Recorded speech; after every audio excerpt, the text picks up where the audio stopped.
সমস্যার মধ্যেই সমাধান থাকে, এটা হলো এমন একটি মন্ত্র যা আমরা কখনো না কখনো শুনেছি। কিন্তু এই কথাটা কি সত্যি? অনেক মানুষ সমস্যার সামনে দাঁড়িয়ে কেবলমাত্র অপেক্ষা করে, আর তারা আশা রাখে যে হয়তো এই সমস্যাটা অটোমেটিক ঠিক হয়ে যাবে। কিন্তু এই কথাটা কি সত্যি? সত্যি কি সমস্যার মোকাবেলা করাটা এতটা সহজ? আর আজকের এই ভিডিওতে আমি আপনাদেরকে বলবো কেন সমস্যার সামনে দাঁড়িয়ে থেকে অপেক্ষা করাটা ভালো উপায় নয়। এছাড়া আমি আপনাদেরকে এটাও বলবো যে সমস্যার সমাধান করার সঠিক উপায় কী। তাই ভিডিওটিকে শেষ পর্যন্ত অবশ্যই দেখবেন। তো চলুন শুরু করা যাক। অনেক পুরনো দিনের কথা। একটি রাজা অনেক বেশি চিন্তাতে ছিল, কারণ রানীর জন্মদিন খুব নিকটে। আর এই কারণেই রাজা তার স্ত্রীর জন্মদিনে রানীকে এমন একটি উপহার দিতে চাইছিল যা দেখে রানী খুশি হয়ে যাবে। আর এই কাজটা সত্যি অনেক কঠিন, কারণ আমরা আজ পর্যন্ত কাউকে খুশি করতে পারিনি। এর কারণ হলো ওই খুশিটা আমাদের মধ্যে থাকে না, আর যে জিনিসটা আমাদের কাছে নেই সেটা আমরা অন্য কাউকে কিভাবে দিতে পারি। অর্থাৎ যদি আপনি অন্য একটি মানুষকে খুশি করতে চান, তাহলে সবার আগে আপনার কাছে খুশি থাকতে হবে, তারপরেই আপনি অন্য মানুষকে খুশি দিতে পারবেন। আর এরপরে রাজা একদিন ওনার সমস্ত মন্ত্রীদেরকে ডাকে আর সবার কাছে থেকে পরামর্শ চায় যে রাজা কিভাবে রানীর জন্মদিনে রানীকে খুশি করতে পারবে। রানীকে এমন কি উপহার দেওয়া যাবে যে উপহারটা পেয়ে রানী খুশি হয়ে যাবে।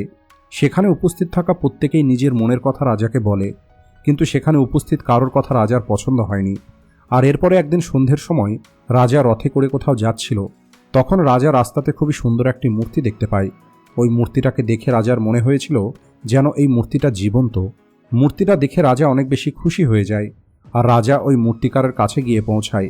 এরপরে রাজা ওই মূর্তিকারকে বলে, তুমি তো খুবই সুন্দর মূর্তি তৈরি করতে পারো, তোমার মূর্তি দেখে মনে হয় যেন মূর্তিটা জীবন্ত। তাই আমি চাই আমার রানীর জন্য তুমি এমন একটি মূর্তি তৈরি করবে যে মূর্তিটা দেখে রানী খুশি হয়ে যাবে আর নিজের সমস্ত দুঃখ কষ্ট ভুলে যাবে।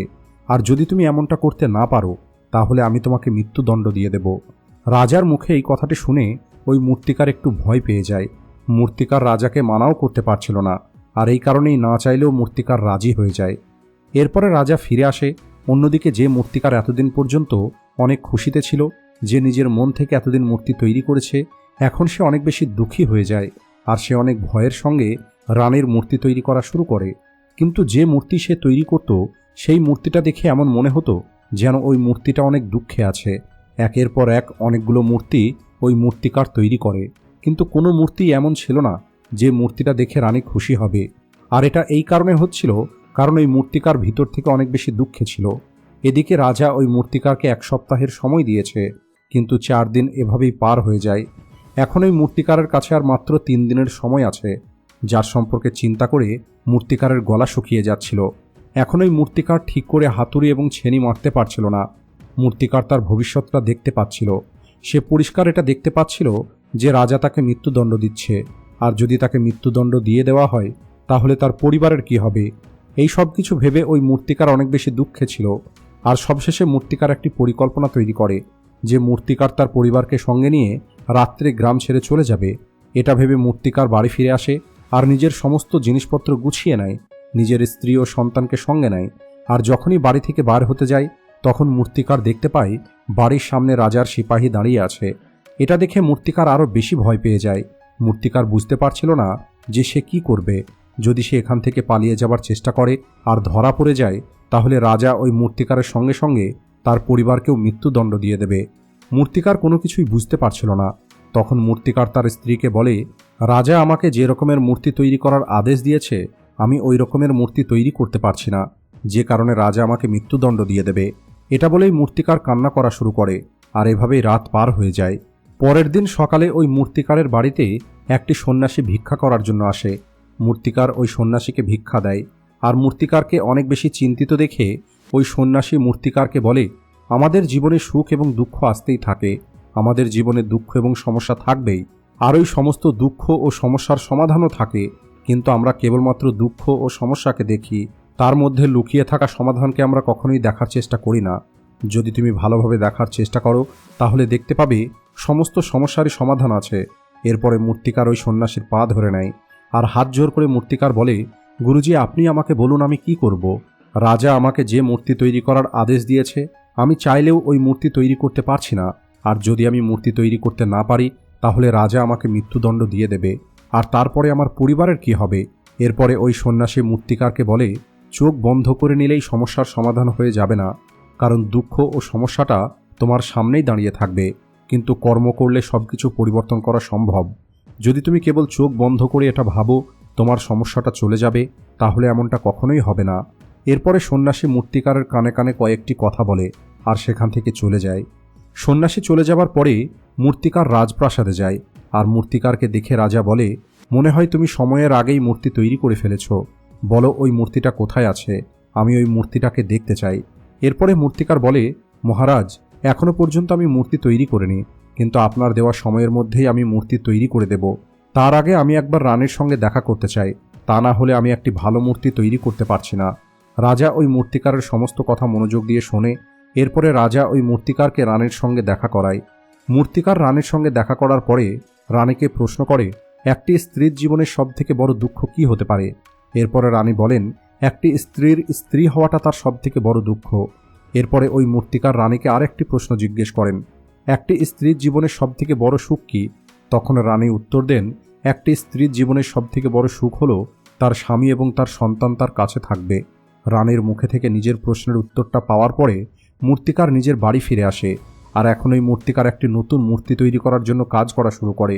আর দেখতে দেখতে 3 দিন পার হয়ে যায়, আর সবশেষে রানীর জন্মদিনে ওই মূর্তিকার তার তৈরি মূর্তিটা নিয়ে রাজার কাছে পৌঁছে যায়।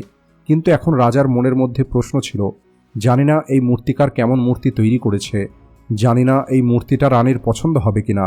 অন্যদিকে রাজার ওই মূর্তিকারের উপরে বিশ্বাস ছিল, কারণ রাজা এর আগেও ওই মূর্তিকারের হাতের জাদু দেখেছে। এরপরে রাজা ওই মূর্তির দিকে ইশারা করে রানীকে বলে, এটা হলো তোমার জন্মদিনের উপহার, তুমি এই উপহারটাকে গ্রহণ করো। এরপরে রানী নিজের হাতে ওই মূর্তির পর্দাটা সরায়, আর ওই মূর্তিটাকে দেখেই রানীর চোখে জল চলে আসে।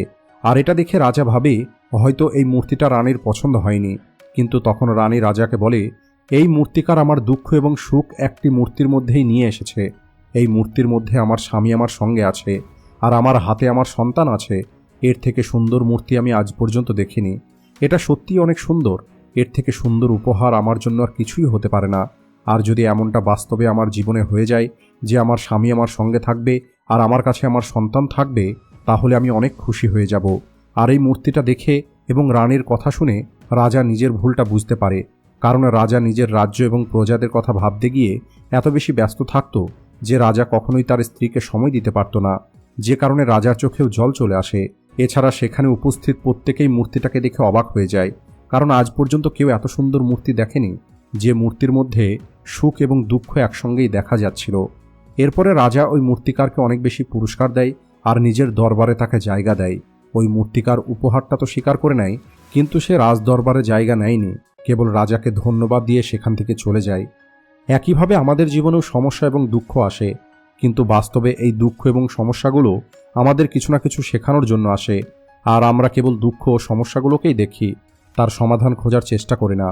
আর যখন আমরা দুঃখের সময় রেগে যাই, তখন আমরা নিজেরই ক্ষতি করে বসি। তাই দুঃখের সময় আমাদের শান্ত থেকে তার সমাধান খোঁজা উচিত। কিন্তু বারবার আমরা সেই একই ভুল করে ফেলি। যখনই আমাদের সামনে কোনো কঠিন পরিস্থিতি এসে দাঁড়ায়, তখন আমরা বারবার রেগে যাই, আর রাগের মধ্যে আমাদের ব্রেন কাজ করাটা বন্ধ করে দেয়। তাই প্রতিটা দুঃখ এবং সমস্যার মধ্যে সমাধান খোঁজার চেষ্টা করতে হবে। আর যখন আপনি ওই সমাধানটা খুঁজে পেয়ে যাবেন, তখন আপনি এমন একটি শক্তি পাবেন, এমন একটি বিশ্বাস পাবেন, যার পরে আপনার সামনে যখনই কোনো সমস্যা আসবে, তখন আপনি নিজেকে আর একা অনুভব করবেন না, বরং আপনি এটা বুঝে যাবেন এই কঠিন পরিস্থিতিটা আপনাকে কিছু না কিছু শেখানোর জন্য এসেছে, আর আপনি তার মোকাবেলা করবেন। আর আপনি আরও বেশি মজবুত হয়ে যাবেন, আপনার বিশ্বাসটা আরও বেশি বেড়ে যাবে। আর এই কারণেই বুদ্ধ বলতেন, যদি দুঃখ থাকে তাহলে তার নিবারণ আছে, যদি সমস্যা আছে তাহলে তার সমাধানও আছে। তাই দুঃখের মধ্যে কেবল চুপচাপ বসে না থেকে ওই দুঃখ থেকে বেরিয়ে আসার চেষ্টা করুন। কেবলমাত্র বসে অপেক্ষা করলে আপনি কখনোই আপনার দুঃখ থেকে বেরিয়ে আসতে পারবেন না। আর এখন যদি আপনার জীবনেও কোনো দুঃখ অথবা সমস্যা থাকে, তাহলে তার মোকাবেলা করুন, সেখান থেকে শিক্ষা গ্রহণ করুন এবং সেটাকে দূর করুন। আশা করি আজকের এই ভিডিওটি আপনাদের হেল্পফুল মনে হয়েছে, তাই ভিডিওটিকে লাইক ও শেয়ার করতে ভুলবেন না। Thanks for watching.